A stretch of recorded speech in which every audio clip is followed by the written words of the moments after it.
ফিরে এলাম বিরতির পর। আমরা আছি মুখোমুখি রাহুল সিনহা। রাহুল, একটা কথা বলুন যে এই রাজ্যের ক্ষেত্রে তৃণমূল কংগ্রেসের সঙ্গে বিজেপি এই জন্যই বারবার বলছি, আপনারা বললাম না, আপনাদের সম্পর্কে বললাম না, বিজেপির অর্থাৎ রাজ্য বিজেপি আবার ওই কেন্দ্রস্থলে বিজেপি, সর্বভারতীয় বিজেপিটা মাথায় রেখেই সম্পর্কটা এক্স্যাক্টলি এখন কিরকম যা আপনি দেখতে পাচ্ছেন সেরকম বুঝতে পারছি না, সেই জন্যই বলছি। বুঝতে না পারার তো কোনো কারণ নেই। আপনি দেখতে পাচ্ছেন না যে সিপিএম কে বাদ দিয়ে এখন বেশি মাত্রায় রাজ্যের মুখ্যমন্ত্রী বিজেপিকেই গালি দিচ্ছে। মুখ্যমন্ত্রী গালি দিচ্ছেন, আমরাও তো দিচ্ছি, আমরাও ছাড়ছি। আচ্ছা, আপনারা যখন দিচ্ছেন, আমি এই জন্যই বলছি, কেন কনফিউশন ছিল বলে ফেলুন। যেটা নরেন্দ্র মোদী ব্রিগেডে তৈরি আছে, ঠিকই আমি জানি রাহুল বাবুরা তৈরি হয়ে আসবেন, কারণ এটা নিয়ে বারবার প্রশ্নের উত্তর দিতে হচ্ছে। নরেন্দ্র মোদী ব্রিগেডে ওই সেই 2 লাড্ডু 3 লাড্ডু কথা বললেন, শুনলেনি নরেন্দ্র মোদী মমতা বন্দ্যোপাধ্যায় সম্পর্কে, তৃণমূল কংগ্রেস সম্পর্কে কতখানি নরম সুর এবং নরম বার্তাটা দিয়ে গেছিলেন ব্রিগেড প্যারেড গ্রাউন্ড থেকে। पश्चिम बंगाल में ममता जी की सरकार पश्चिम बंगाल की भलाई के लिए काम करे और 2014 में दिल्ली में बनने वाली भाजपा की सरकार पश्चिम बंगाल की भलाई के लिए काम करे, दोनों के बीच में स्पर्धा हो जाए। आप देखिए भला किसका होगा। आपको दोनों हाथ में लड्डू हो जाएंगे, आपको डबल फायदा है, 3 गुना फायदा है, 3 गुना। एक, यहां ममता जी को आपने परिवर्तन के लिए बिठाया है, वो विकास का काम करेगी। दिल्ली में आप मुझे बिठाओगे, मैं विकास का काम करूंगा, और मेरे ऊपर प्रणव दादा बैठे होंगे, वो तो आप ही के हैं। तो आपको 3-3 फायदा है, 3-3 फायदा। ফায়দাই ফায়দা। বলুন রাহুল বাবু, কিভাবে ব্যাখ্যাটা করবেন? কি ব্যাখ্যা করব? আগের রেকর্ডিং এর আগের থেকে যদি একটু চালাবেন, মুশকিল তো হচ্ছে আপনাদের এটা, আপনারা আপনাদের সুবিধা মতো জায়গাটা চালান। যদি আগের থেকে চালাবেন তাহলে দেখবেন যে আপনারা 5 বছরের জন্য এই সরকারকে ভোট দিয়েছেন। 2016 আগে এই সরকার সরছে না। 2 নম্বর ব্যাপার, এই এক্ষুনি বলার মধ্যে আছে যে दोनों का कंपटीशन हो जाए, दोनों आप दिल्ली का और राज्यों का कंपटीशन हो जाए। कंपटीशन बोलेননি, हाँ, स्पर्धा दोनों का परख हो जाए, এই কথাটা উনি বলেছেন। উনি বলছেন এখানে প্রগতির জন্য মমতা বন্দ্যোপাধ্যায় কাজ করবেন, ওখানে আমি কাজ করব। আপনি যদি, ঠিক আছে, আমি আপনারটাই ধরে নিলাম, আপনি আরেকটু আগে যদি চালাবেন তখন দেখবেন যে উনি শুরু করেছেন কি দিয়ে। পরিবর্তন হয়েছে, আপনার কোনো লাভ হয়েছে? হয়নি। এবং উনি দেখাচ্ছেন এই রাজ্যের চেয়ে গুজরাট কত এগিয়ে, এই রাজ্য গুজরাট থেকে কত পিছিয়ে। উনি মুসলিমদের ক্ষেত্রেও পর্যন্ত বলেছেন যে মুসলমানরা এই রাজ্যে কোথায় আছে, গুজরাটে কোথায় আছে, হজ যাত্রায় এখানে কোথায় আছে, ওখানে কোথায় আছে। সমস্ত দিক দিয়ে পশ্চিম বাংলা যে পিছিয়ে আছে এটা উনি ওখানে দেখিয়েছেন, 1 নম্বর। 2 নম্বর বিষয়, উনি ওখানে একটা জিনিস উনি বলেছেন যে 2016 পর্যন্ত এই সরকার থাকবে। অতএব এই সরকার 2016 পর্যন্ত তাদের কাজ করুক, আমি আমার কাজ করব। এবং যদি এই সরকার ভালো কাজ করে তো আপনার তো বাবু, এটা কোনো কথা হলো? নরেন্দ্র মোদী কোন কংগ্রেস শাসিত রাজ্যে গিয়ে ঠিক একইভাবে বলবেন তো যে এখানে কংগ্রেসের মুখ্যমন্ত্রী কাজ করছেন, আপনার হাতে একটা লাড্ডু, উনি প্রগতির জন্য কাজ করুন, আর আমাকে ভোট দিন, আমি দিল্লির জন্য কাজ করবো, আরেক হাতে আরেক লাড্ডু, কি বলবেন? একই বক্তৃতা যদি সব জায়গায় হবে তাহলে মোদিজির তাহলে আলাদা সুর থাকে, সুরের কোনো ব্যাপার না, তাহলে আলাদা সুর, সুরের কোনো ব্যাপার। মমতা বন্দ্যোপাধ্যায়ের জন্য আপনি নরম সুর দেখলেন না? এতে সুর বিশারদ আপনারা আছেন, হ্যাঁ, সেজন্য সুরের বিশারদ আপনারা, আমরা সুর বিশারদ নই। মানুষ ঠিক বুঝে গেছে যে কি বলতে চেয়েছে, কি বলতে চেয়েছে পরিষ্কার ভাবে, যে এই আমি কাজ করে দেখাবো। এবং এই কথা উনি বলেছেন যে কেন্দ্রীয় সরকার হলে সে কাজ করে দেখাবে, এবং সেখানে রাজ্যের যে ব্যর্থতাগুলো বারবার তুলে ধরেছে। এবং এটাও বলেছে, শুনুন, আপনি আগে চালানো একটু, একটা লাইন, এটা উনি বলেছেন যে যদি আমি কাজ না করি, আমার সরকার কাজ না করে, আপনি আমাকে ধরবেন। যদি এখানকার রাজ্য সরকার কাজ না করে, রাজ্য সরকারকে ধরবে। তার মানেটা কি? পরিষ্কার ভাবে বলছেন যে আপনি মিলিয়ে দেখুন যে কাজ কোথায় কি হচ্ছে। রাহুল বাবু, আমি কথা বলবো, ধরা যাক একটা উদাহরণ সব বলুন, ধরা যাক রামকে আমরা সবাই বেশ ইয়ে করেছি, নির্বাচিত করেছি, সিএম ইলেক্ট করিয়েছি, এবার তিনি ব্যর্থ। আপনি বলছেন রাহুল বাবু, আপনি বলছেন রাম বাবু ব্যর্থ একদম, তা আপনি বলবেন আমাকে রামবাবু যদিও খুব ব্যর্থ, তবু রামবাবু আপনার উন্নতির জন্য কাজ করে যান, তাহলে আপনার হাতে লাড্ডু থাকুক, রামবাবু আপনার জন্য কাজ করে বলবেন। যেহেতু 2016 পর্যন্ত তার দায়িত্ব, সে যদি এতদিন এতগুলো কাজ সে দেখিয়েছে, খারাপ কাজ করেছে, যদি ভালো কাজ করে তো আপনার দুয়াতে লাড্ডু হবে, এই কথাটাই তো বলেছেন। আমি কংগ্রেস শাসিত স্টেটে গিয়ে সে বলবেন না, আরে সব জায়গায় একই কথা বলছেন। এবং আপনাদের সর্বভারতীয় সভাপতি রাজনাথ সিং, এক্স্যাক্টলি আপনি জানেন সেটাও, কারণ আপনারা তো প্রিপেয়ার্ড, প্রতি মুহূর্তে উত্তর দিচ্ছেন। ঋণ মুকুব প্রশ্নে মমতা বন্দ্যোপাধ্যায়ের পাশে এটা অযাচিতভাবেই এসে দাঁড়ালেন ওই সেম ব্রিগেড প্যারেড গ্রাউন্ড থেকেই, যেখানে নাকি নরেন্দ্র মোদী যদিও বলছেন মমতা বন্দ্যোপাধ্যায় খুব খারাপ, কিন্তু তিনি আবার প্রগতির জন্য, এই রাজ্যের প্রগতির জন্য কাজ করে যান, আপনার হাতে একটা লাড্ডু, আরেক লাড্ডু আমাকে দিন, ভোট, এই বলছিলেন। রাজনাথ সিং সেখানে কি বলছিলেন শুনে নিয়ে। स्टेट गवर्नमेंट की माली हालत को सीपीएम ने पूरी तरह से बर्बाद कर दिया है। पश्चिमी बंगाल को सीपीएम ने खोखला बना दिया है। तो ममता जी ने एक बार कांग्रेस नेतृत्व की यूपीए सरकार से मांग की थी कि कम से कम 3 वर्षों के लिए हमारी यह देनदारी यानी 28,000 करोड़ रुपए की कर्ज अदायगी जो करनी पड़ती है उसे स्थगित कर दिया जाना चाहिए, उसे पोस्टपोन कर दिया जाना चाहिए। तो मैं तो कांग्रेस लेड यूपीए गवर्नमेंट से कहना चाहूंगा, जो हमारा पश्चिमी बंगाल एक हिंदुस्तान का यह बड़े राज्यों में से एक राज्य है, यदि यहां की सरकार 28,000 करोड़ रुपए की देनदारी 2 साल 3 साल के लिए स्थगित करने की मांग करती है तो इसे स्थगित किया जाना चाहिए। বলুন কি বের করলেন এখান থেকে? কি বার করা যায় বলুন? আমি বলছি কি বার করা যায় বলুন? আপনি যে বার করতে চাইছেন যে পশ্চিম বাংলার যে ঋণটা কিছু 3 বছরের জন্য স্থগিত, এটা বলে বিজেপি তৃণমূল কানেকশন বের করতে চাইছেন তো? কিছু না, আমি আপনাকে বলি, সিপিএম এর এক গাদা এমপি দিল্লিতে গিয়ে দরবার করে এসছে। হ্যাঁ, দরবার করে এসছে রাজ্যের এই ঋণ মুকুবের জন্য, ঋণ মুকুবের জন্য অর্থ বেশি সাহায্য পাওয়ার, আর্থিক সাহায্য আলাদা, একই ব্যাপার, ঋণ মুকুব আলাদা। আমি বলছি এখন অব্দি কোনো পার্টি মোরাটোরিয়াম প্রসঙ্গে, তৃণমূল কংগ্রেস ছাড়া অন্য কোনো পার্টি মোরাটোরিয়াম প্রসঙ্গে, এমনকি আপনারাও এর আগে বলেননি, এই প্রথম কলকাতা ব্রিগেড প্যারেড গ্রাউন্ডে এসে রাজনাথ সিং বলতে শুরু করলেন। আপনি তাহলে খেয়াল রাখেন, আমাকে সেটা একটা প্রশ্ন উত্তর দিন বাবু, আপনারা যদি ক্ষমতা আসেন, নরেন্দ্র মোদীর নেতৃত্বাধীন এনডিএ সরকার যদি ক্ষমতায় আসে, এ রাজ্যের জন্য আপনারা এই ঋণ মুকুব 3 বছরের জন্য করবেন? কিসের? পশ্চিমবঙ্গ সরকারের যে দাবি 3 বছরের জন্য ঋণ মুকুব করে দাও, আপনাদের নেতৃত্বে সরকার এলে আপনারা করবেন? বলি পশ্চিম বাংলার আর্থিক অবস্থার 12 বাজিয়ে গেছে সিপিএম, এতে কোনো সন্দেহ নেই, করে দিয়ে তেমনি আমরা চাই পশ্চিমবাংলা উঠে দাঁড়াক, তার জন্য আর্থিক পশ্চিমবাংলার সুরাহা হোক, তার জন্য যদি প্রয়োজন হয় ঋণ মুক্ত করব। কিন্তু যেটা আমি এর আগেও বলেছি, ঋণ মুক্ত যে কথাটা বলছে যে 3 বছরের জন্য ঋণটা ছেড়ে দাও, পুরোপুরি বলেনি, 3 বছরের জন্য সামলাতে পারে ছেড়ে দাও। 3 বছরের জন্য যদি ঋণ মুকুব করা হয় তাতে বাংলার অর্থনৈতিক উন্নতি হবে। আর আপনি একজন বাংলার যুবক মানুষ হয়ে আপনি চান না বাংলার অর্থনৈতিক উন্নতি হোক, তাহলে আপনি তাতে তো ব্যাগরা মারছেন। আমি ব্যাগরা মারছি না, আমি চাই, আমি তো প্রশ্নের উত্তর জানতে চাই। আমি বলছি কেন, শুনুন, আপনি বা স্বীকার করেন যে 3 বছরের জন্য ঋণ মুকুব করা হলে বাংলার অর্থনীতির সুরাহা হবে। এর সঙ্গে আমার একটা কথা, না পুরোটা না বলে দিন। এর সাথে যেটা আমাদের, আপনি বলেন সরকারে আসার পর, সেটাই বলছি, এর সাথে যেটা আমরা শর্ত দিতে চাই যে এই যে টাকাগুলো সিপিএম এর মতো মেলা খেলা মাটি উৎসব ঘাটি উৎসব করে টাকাগুলোকে 9-6 করুন, ইমাম ভাতা, রাহুল বাবু আসুন, এটাই হচ্ছে আমার বক্তব্য। আমি ধরেই দিলাম, আমি তো জানি আপনি যা চাইছিলেন তাই ধরিয়ে দিলাম আপনাকে। প্রথমত শুনুন, মজার, আমি যে প্রথমত ঋণ মুকুব হলে রাজ্যের অর্থনীতি সুরাহা হবে, নিশ্চয়ই হবে। সুতরাং আপনারা কিন্তু বাজে খরচ, আপনারা নীতিগতভাবে ঋণ মুকুবের পক্ষে 3 বছরের জন্য। অসংখ্য দর্শক শুনছেন এবং তারা কেউ ব্যাগরা মারার জন্য বসে নেই, কিন্তু আমিও নই, হলে ভালো। অতএব স্ট্রেট এবে আবার শর্ত দিচ্ছেন কেন? আপনি বলে দিন আমি 3 বছরের জন্য ঋণ মুকুব করলাম, ঋণটাও যদি শোধ করতে হবে, ঋণ শোধ করবেনি, 3 বছরের জন্য ঋণটা মুকুব করুন। বিষয়টা হচ্ছে, শুনুন আমি আপনাকে বলি, সিপিএম 2 লক্ষ কোটি টাকার ঋণের জালে এই রাজ্যটাকে ডুবিয়ে দিয়ে চলে গেছে।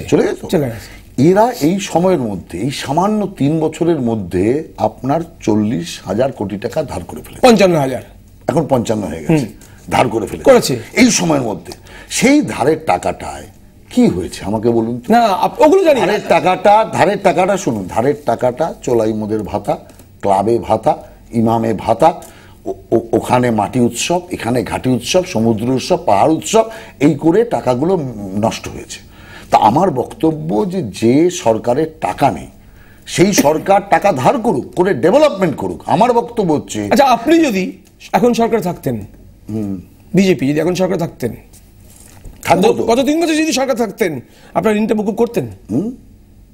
কোথায় ঋণটা মকুব করতেন? কেন্দ্রে আমরা তো প্যাকেজ দিয়েছিলাম বাংলাকে, আপনার মনে নেই? আপনি শুনুন না, আপনারা গত 3 বছর সেন্টারে ক্ষমতা আছেন ধরে নিন, গত 3 বছর সেন্টারে ক্ষমতা আছেন ধরে নিন, কংগ্রেস যেমন ছিল, ইউপি যেমন ছিল, এবার আপনি বলছেন এদিকে সমস্ত টাকা লয়ছয় করে দিচ্ছে, অমুক তমুক ইত্যাদি ইত্যাদি অনেকগুলো বললেন। এই অবস্থা থাকলে ঋণটা মকুব করা সম্ভব না? বাদ দাও, ঋণটা মকুব করা সম্ভব না তো সরকারের সেখানেই তো আমরা বলতাম যে তোমার এই জাতীয় বিলাসিতার কাজ বন্ধ করতে আচ্ছা হবে। আপনি পরামর্শ দিচ্ছেন, দিতে পারেন। আপনি কি ঋণটা মকুব করতেন? কেন ঋণ মুকুব তো নয়, ঋণের 3 বছরের জন্য, 3 বছরের জন্য, হ্যাঁ 3 বছরের জন্য ছাড় দিতেন যখন দেখতেন এইভাবে টাকা লয়ছয় হচ্ছে। না ওটাই তো, যদি তো ওইটাই তো বাদ দাম। কংগ্রেস আর আপনার মধ্যে তফাৎটা কি? ওটাই তো বাদ দাম যে তুমি যদি তোমার রাজ্য দ্বারা রাজ্যবাসীর কষ্ট লাঘব হোক, কারণ এখানে রাজ্য সরকার ফ্যাক্টর নয়, ফ্যাক্টর হচ্ছে রাজ্যবাসী। আমার কথা শুনুন, এখানে শিল্প হোক, আপনার পরামর্শ দেওয়ার কোনো অধিকার নেই কেন্দ্র হিসেবে।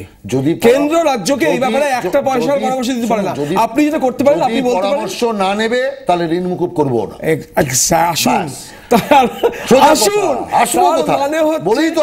মানে হচ্ছে আপনি ঋণটা মকুব করতেন না, অথচ আপনার সভাপতি এসে বলে দিচ্ছেন ঋণ মকুব করবো তো। আমাদের শর্তে যদি চলবে, অর্থাৎ আমাদের শর্ত মানে জনগণের শর্ত, টাকা নিয়ে 9-6 যদি না হবে ঋণ মুকুব করবো, টাকা 9-6 বন্ধ না হবে। কিন্তু আপনার বিরুদ্ধে আরেকটা হাতিয়ার পাচ্ছে যে আপনার শর্তে চলতে হবে ঋণ মুকুবের জন্য। আমার শর্তে মানে কি? জনগণের ভালোর জন্য। আচ্ছা আপনি তো বলবেন টাকা উৎসব, মাটি উৎসব করে টাকা হারাবে। যে শুনুন, যে বাড়ির আর্থিক অবস্থা খারাপ সেই বাড়িতে যদি বিয়ে হয় তখন অল্প লোককে নেমন্তন্ন করে লোকেরা। কংগ্রেসও তো একই কথা বলছে, এইবার যদি কংগ্রেসও তো একই কথা বলছে, আপনার সাথে তফাৎ কি দাঁড়াচ্ছে? কংগ্রেস কি বলছে আমার দেখা দরকার। দেখুন সেখানে যদি আপনার বিরাট করে ভোজ উৎসব আপনি করে টাকা ধার করে টাকাটাকে যদি শেষ করেন, তো এই ধার মেটানোর দায়িত্ব কি কারো আছে? আমরা তো এই কথাটাই বলছি। অতএব টাকা তোমার মুকুব হওয়া উচিত রাজ্যবাসীর স্বার্থে। তেমনি রাজ্যবাসীর স্বার্থে অধিক ঋণ করে, ফুটনি করে রাজ্যবাসীকে পলিটিক্যাল স্টেটমেন্ট দিচ্ছেন, কিন্তু সরকারের থেকে কি কথা বলা সম্ভব? আমি ঋণ মুকুব করবো না কারণ তুমি অমুক উৎসব তমুক উৎসবে। সরকার যদি সম্ভব নয়, শুনুন, যদি গাইডলাইন না মানে তো ঋণ মুকুব করা যায়। কোন গাইডলাইনে ঋণ মুকুব করা যাবে? ওই যে বললাম যে গাইডলাইন আছে। কোন গাইডলাইনে? কারণ তার মধ্যে কোথায় লেখা আছে এই উৎসব করলে ওই উৎসব করলে এইভাবে খরচ করে তবে লেখা দিয়ে সব চলে না। লেখা দিয়ে কোথাও লেখা আছে ঋণ মুকুব করতে হবে? বলুন কোথাও লেখা? আমাকে বলুন। লেখা নেই তো। ঋণ মুকুবের করতে হবে, কোথাও লেখা আছে? মুকুবের জন্য কিছু নির্দিষ্ট প্যারামিটার থাকে, সেই প্যারামিটারগুলো আপনার মতে এই মুহূর্তে এরা পালন করছেন, অথচ ইউপিএ সরকার দিচ্ছে না। আর আপনাদের সময় এটা হয়ে গেলে সেই প্যারামিটারগুলো পালন করছেন না, যে কোনো একটা হতে হবে। ইউপিএ তো চেষ্টাই করেনি। ইউপিএ চেষ্টাই করেনি। কি চেয়েছে? আমি আসবো, আমি একটা কথা বলুন, আমি বুঝেছি তৃণমূল কংগ্রেসের প্রসঙ্গে আবার আসি। আপনাদের সঙ্গে একটু কি সম্পর্ক আমি সেটা আরো বুঝবার চেষ্টা করছি। হাওড়া উপনির্বাচনে আপনারা হাওড়া কেন্দ্রে কিন্তু বিজেপি প্রার্থী দিলেন না, বেশ সেটার প্রসঙ্গে কংগ্রেস তৎকালীন প্রদেশ কংগ্রেস সভাপতি প্রদীপ ভট্টাচার্য কি বলছিলেন একবার শুনে নি, তারপর আপনার প্রতিক্রিয়া নেব। প্রদীপ ভট্টাচার্য সেই সময় এই প্রসঙ্গে কি বলেছিলেন শুনে নি।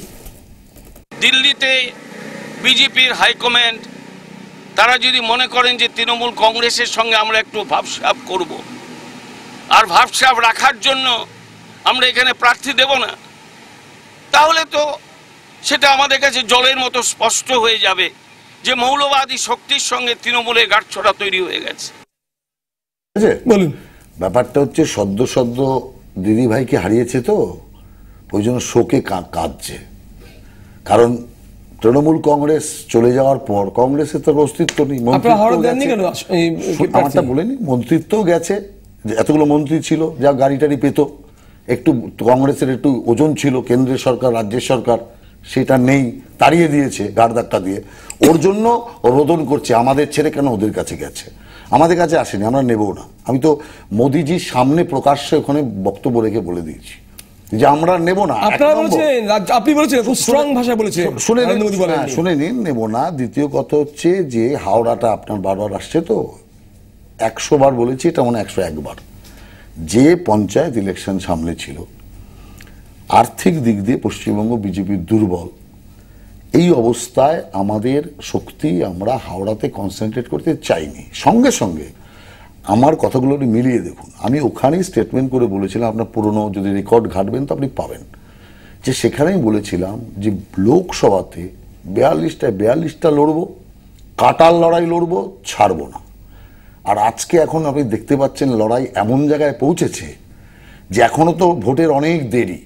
সিপিএমকে ছেড়ে, কংগ্রেসকে ছেড়ে তৃণমূল কংগ্রেস বিজেপির পিছনেই পড়ে গেছে। মনে হচ্ছে দেখে যে বিজেপি এই রাজ্যের প্রধান বিরোধী দল, কারণ তৃণমূল কংগ্রেস বুঝতে পেরে গেছে এই রাজ্যে লড়াইটা হতে চলেছে বিজেপি বনাম তৃণমূল। আমি বলছি পলিটিক্যাল সার্কেল আরেকটা মত বলছি, পলিটিক্যাল রাজনৈতিক মহলের আরেকটা মত এটাও বেরোচ্ছে, যে কারণে তৃণমূল কংগ্রেস নেত্রী মমতা বন্দ্যোপাধ্যায়কে বারবার প্রতিটা সভায় বিজেপির এগেনস্টে স্ট্রং স্টেটমেন্ট করতে হচ্ছে, সেটা হচ্ছে নরেন্দ্র মোদী যে ওই দুটো লাড্ডুর কথা বলে গেলেন, রাজনাথ সিং যে ওই ঋণ মকুবের প্রসঙ্গটা বলে গেলেন, অর্থাৎ যেটা এর আগেও কংগ্রেস প্রসঙ্গে মানুষ দেখেছেন, রাজ্য নেতৃত্ব তারা তৃণমূল কংগ্রেস সম্পর্কে খুবই খড়গহস্ত, হাইকমান্ড তারা খুব সফট, ফাইনালি রাজ্য নেতৃত্বে কোনো বক্তব্য শুনলেন না, রাজ্য নেতৃত্বকে আত্মসমর্পণ করতে হলো। বিজেপির ক্ষেত্র ইয়েস, আপনি খুবই স্ট্রং স্টেটমেন্ট দিয়েছিলেন ব্রিগেডের গ্রাউন্ড থেকে, আপনার বক্তব্য শুনবার জন্য প্রস্তুত নেই কেন্দ্রীয় নেতৃত্ব। তাদের যখন ফিগারটার দরকার হবে, ম্যাজিক শুনুন আমার প্লিজ কথা শুনুন, ম্যাজিক ফিগারটা পৌঁছানোর দরকার হবে, তখন কিন্তু তৃণমূল কংগ্রেসের হাত ধরতে হতে পারে। এই সম্ভাবনাটার কথা যেহেতু থাকছে, নরেন্দ্র মোদী যে কারণে সফট থাকছেন, সে কারণে এ রাজ্যের সংখ্যালঘু মানুষরা তাদের মধ্যে কোনো দ্বিধা তৈরি হতে পারে, এইটা ভেবেই মমতা বন্দ্যোপাধ্যায় আরো বেশি স্ট্রং অ্যান্টি বিজেপি স্টেটমেন্ট করছেন, এটা একটা মত। শুনুন, তা যদি হতো তাহলে ব্রিগেড প্যারেড গ্রাউন্ডের পর থেকেই শুরু করতো, বা তার আগে থেকে শুরু করতো। মোদিজি প্রাইম মিনিস্টার ক্যান্ডিডেট অনেক আগে হয়েছে, কোনো শব্দ নেই। বিজেপি এই রাজ্যে তো কোনো শক্তি নেই, কোনো ধর্তব্যের মধ্যেই নেই। ক্যান্ডিডেট লিস্ট যখন বেরোলো তারপরেও হজম করে গেছে মুসলিম মানুষটা বোঝা যায়নি। আপনি শুনে নিন, যখন ক্যান্ডিডেট লিস্টটা বেরোলো তারপরেও হজম করে গেছে, কারণ বিজেপির ক্যান্ডিডেট লিস্ট মানে ওরা একাই বাহাদুরি নিতে গিয়েছিল যে আমরাই সেলিব্রিটিদের একমাত্র সোল অথরিটি। তো বিজেপি একটা সেলিব্রিটি, তো কি সেলিব্রিটি? আপনার বাপ্পি লাহিড়ী আর বাবুল সুপ্রিয় দিয়ে আপনি বলেন তারকা প্রার্থী, আর বিজেপি সেসব কেন্দ্রগুলোতে খুব বিরাট হয়ে গেল, বিরাট হেভি হয়ে গেল। ওটা পরে আলোচনায় আসছে। সে তো বাপ্পি লাহিড়ী কি আছে সে তো বুঝতে পারছে, ওই এলাকার কংগ্রেস তৃণমূল কংগ্রেসের প্রার্থী। বাপ্পি লাহিড়ী কি আছে, বাবুল সুপ্রিয় কি আছে, তো তৃণমূল টের পাচ্ছে। সেই টের পাওয়াটাই আপনি মুখ্যমন্ত্রীর মুখ দিয়ে শুনতে পাচ্ছেন। ব্যাপারটা হচ্ছে এখানে পিসি সরকার কিরকম আছে সেটা আপনারা টের পাচ্ছেন? কোনো কিছু নেই, কি টের পেয়েছে? ওইরকম স্টেটমেন্ট দেখুন, কোনো একটা স্টেটমেন্ট কোনো একটু হয়তো মাত্রার বাইরে যায়। আপনারা তিরস্কার করেছেন? তিরস্কারের ব্যাপার নেই, সংশোধন করার জন্য বলেছি, সাবধানের জন্য সব প্রার্থীকে বলেছি। পিসি সরকার তো নিজে বলেছেন আমি দুঃখ প্রকাশ করছি, দুঃখিত নই। সমস্ত প্রার্থীকে বলা হয়েছে, পিসি সরকার নিজে বলছেন এরপর দুঃখিত নই। সমস্ত প্রার্থীকে বলা হয়েছে যে এর পরবর্তীকালে যদি কখনো কোনো বক্তব্য রাখতে হয়, আমরা কোনো ব্যক্তিকে আক্রমণ করা বা কোনো ইলেকশন যে রুলস আছে তা ভঙ্গ করায় আমরা নীতিতে বিশ্বাসী নই। সেজন্য সেইভাবে চলার জন্য সব প্রার্থীকেই বলা হয়েছে। সেজন্য আমি যে প্রসঙ্গটা হচ্ছিল সেটাই আসি। পিসি সরকার বলে একটু আপনাকে ছাড় দিলাম, মানে পিসি সরকার তুমি কিন্তু যে স্টেটমেন্টটা করেছেন রাহুল বাবু, তাতে আপনার লজ্জিত হওয়া উচিত। দেখুন, আমি তো যেটা বলেই দিলাম পরিষ্কার, আমি স্টেট কার্ড সেট ব্যাটে খেলি দাদা, আপনাদের মতো ক্রস ব্যাটে খেলা প্লেয়ার, ঠিক আছে? তো সেই জন্য যেটা স্পেডই বলি। দ্বিতীয় কথা হচ্ছে যে আজকে তৃণমূল কংগ্রেস অ্যাটাকটা শুরু করলো, মুখ্যমন্ত্রী কতদিন হয়েছে আপনি লক্ষ্য করে দেখুন। ইলেকশন লিস্ট বেরোনোর পরে যখন প্রচারে নামলো আমাদের ক্যান্ডিডেটরা, তখন থেকে সুরটা চলে গেল অন্যরকম। কেন? বুঝতে পেরেছে যে মুসলিম ভোট ওর হাত থেকে ছুটছে, হিন্দু ভোট ওর হাত থেকে ছুটছে, যুবক সম্প্রদায়ের ভোট ওর হাত থেকে ছুটছে। এই যে জিনিসটা টের পাওয়ার পরে 100%। আচ্ছা, বিজেপি আপনারা কোথাও ছিলেন না, হঠাৎ করে আপনাদের দিকে সব ভোট ব্যাংকে চলে যাচ্ছে। আরে শুনুন না, দেখবেন তো আপনার আনন্দটা থাকবে না যখন দেখবেন সিপিএম এর কিরকম ফুটপাতে সিপিএম বসে গেছে, আপনি তো আনন্দ করছেন যে শুধু বিজেপি তৃণমূলের ভোটটা কাটবে, সিপিএম এর কি দশা করবে বিজেপি টের পাবেন ইলেকশনের পরে। দশা করুক না, আমি শুধু দেখতে চাই, সেই জন্য- আমি দেখছি আমার মুখে আনন্দ ফুটতে যাই, দেখি বিজেপি কতটা উঠতে পারে। উঠবে তো। ফোর্থ বিরাট ভীষণ কম পার্সেন্টেজ সম্পন্ন উঠবে। একটি দল, ওই তো তারা বললাম। কিভাবে কতদূর উঠতে পারে ওই সেটাই তো বলছি যে ক্ষুদ্র একটি দল সে যা উপস্থাপিত করেছে, কিসের জন্য? নরেন্দ্র মোদীর নামে। দুটো ফ্যাক্টর আমি বলছি না, সারা দেশে নরেন্দ্র মোদীর ফ্যাক্টর যেমন কাজ করছে বাংলাতেও করছে, আর এখানে ফ্যাক্টরটা কাজ করছে, বাংলার মানুষ এখন কপাল চাপড়াচ্ছে, সিপিএম কে তাড়িয়ে বকলমে সিপিএম শাসন প্রতিষ্ঠা। তারা কংগ্রেসের দিকে যাচ্ছে না, যাচ্ছে বিজেপি। কংগ্রেসের যাবে কেন? কংগ্রেস থার্ড ফোর্স এখানে যারা ছিল কি তাদের আছে? দিকেও যাচ্ছে না। কংগ্রেসের- তারা আমি মানলাম কংগ্রেস- তৃণমূল কংগ্রেসের প্রতি বীতশ্রদ্ধ, সিপিআইএম এর প্রতি ভীষণ বীতশ্রদ্ধ, কংগ্রেস তারা এবার যাচ্ছে বিজেপি। কংগ্রেস এই রাজ্যে একটা দ্বীপ সর্বস্ব পার্টি। উত্তরবঙ্গের কয়েকটা পকেটে কংগ্রেস আছে, সেটাও এবার ধ্বংস হয়ে যাবে। কোন রকমে একটা জায়গায় বেঁচে থাকতে পারে, বাকি কোন জায়গায় কংগ্রেসের নাম বন্ধ থাকবে না। ফিরবো আপনার। দক্ষিণবঙ্গে কংগ্রেসের অস্তিত্ব নেই, ফিরবো। আর কংগ্রেস টেস্টের লোকে দেখেছে একে আর মানুষ সমর্থন করে। আমি আসবো। সেই কারণে এখন এই রাজ্যে বিকল্প হচ্ছে বিজেপি, আর বিকল্প রূপে বিজেপিকে ভাবতে শুরু করেছে বলেই আজকে নরেন্দ্র মোদী আর বিজেপি এই রাজ্যের বিকল্প, দুই জনস্রোত একসাথে 16ই মের পর স্টুডিওতে আসবেন তো? আসবো না, বলবেন তো ডাকলেই আসবো। এই কথাগুলো আমি আপনার যখন শুনতে যাই, আপনি আমি যদি এই বক্তব্যগুলো আবার চালিয়ে শোনাবো শুনুন, আপনাকে। আপনি ডাকলেই আসবো, যেমন আপনি দেখেছেন আমি এসেছি, আসবো। কিন্তু ওই হাটের মধ্যে ডাকবেন আমি আসবো না, আসবো, কিন্তু এই বক্তব্যগুলো শুনিয়ে আপনাকে কিন্তু 10 জন ডেকে খেউর করবেন, ওতে আমি আসবো। ছোট্ট বিরতির একা একা ডাকবেন, আসবো। বিরতির পর খুব দ্রুত ফিরে আসবো আবার এই মুখোমুখি রাহুল সিনারি। আচ্ছা, রাজ্য ভাগের প্রসঙ্গে কি বলবেন? মমতা বন্দ্যোপাধ্যায় থেকে শুরু করে সিপিআইএম থেকে শুরু করে কংগ্রেস, তারা কিন্তু এই পাহাড় এবং সমতলের বিভাজনটা চাইছেন না। বিজেপি কি মনে করছে? ছোট্ট বিরতির পর এসব নিয়ে প্রশ্ন। স্বাগত করছি 24 ঘন্টা।